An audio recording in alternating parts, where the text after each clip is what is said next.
C'est l'info éco avec vous, Christophe Dansette. Bonjour Christophe. Bonjour Pauline. Christophe, vous nous emmenez ce matin au Nigeria, la première économie africaine qui lance aujourd'hui une crypto-monnaie d'État. De quoi s'agit-il ?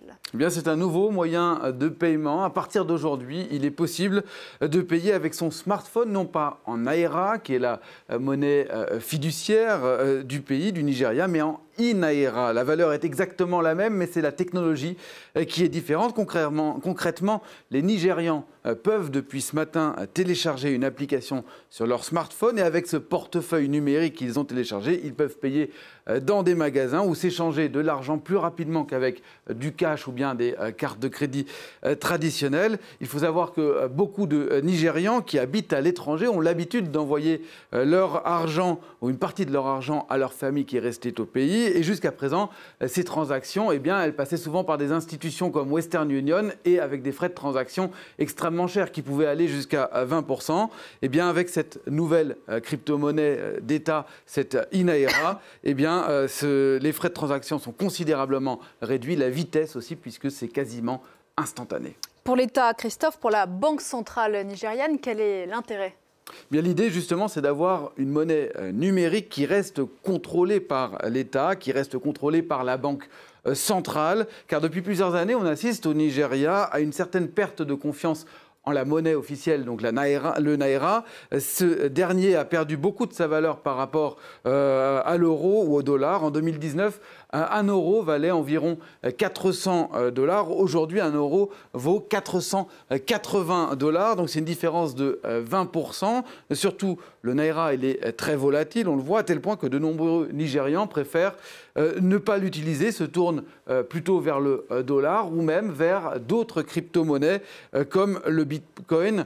Au Nigeria, 42% des habitants affirment utiliser ou posséder du Bitcoin. Le pays est de très loin celui où la part de la population qui utilise cette crypto-monnaie est la plus importante au monde, devant la Thaïlande et les Philippines, et loin devant les États-Unis ou encore la France. Et ça, typiquement, ça inquiète la Banque centrale. Oui, parce qu'elle n'a aucun contrôle sur cette monnaie.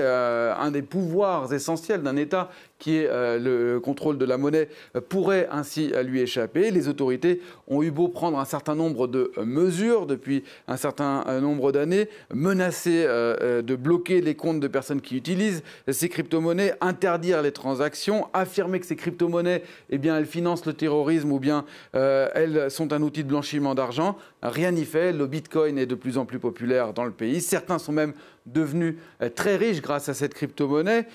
Et leurs histoires ont été médiatisées. Il faut dire que le Bitcoin, il valait tout juste un peu plus de 3 000 $ en début 2020. Aujourd'hui, c'est 62 000 $ pour le Bitcoin. C'est-à-dire que le chiffre a été multiplié par 20. On imagine que certains ont pu devenir riches. Et cela a donné un certain nombre d'idées à des jeunes, alors que le pays, aujourd'hui, est encore confronté à une situation économique difficile, avec 33% de la population totale au chômage, plus de 50% des moins de 24 ans.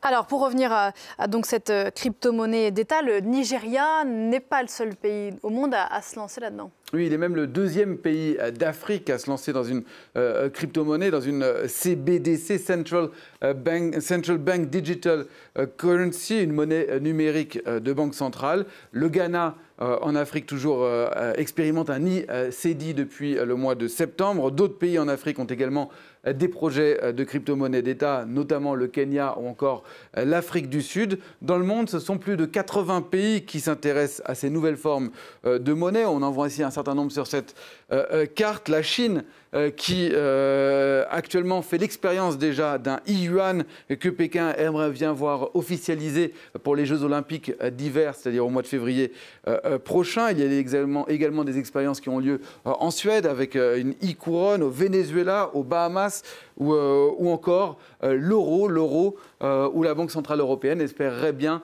voir émerger un euro numérique d'ici 4 ou 5 ans. Les États ne veulent pas être dépassés par les crypto-monnaies ou même par des monnaies qui seraient numériques, qui seraient privées, comme le projet qu'avait lancé Facebook. Il y a un pays, Christophe, dont vous vouliez nous parler, qui a fait un choix radicalement différent. Oui, ce pays, c'est le Salvador, puisqu'il a décidé il y a 6 semaines d'officialiser le Bitcoin comme monnaie d'État, au même titre que le dollar. C'est le premier pays au monde à le faire. Et après 6 semaines, le résultat est assez mitigé entre des gens qui se sont créés un portefeuille en Bitcoin et une certaine partie de la population qui préfère manifester pour s'opposer à cette officialisation du Bitcoin. Néanmoins, d'autres pays pourraient suivre cet exemple. C'est notamment le cas du Brésil qui y réfléchit. Merci beaucoup Christophe. C'était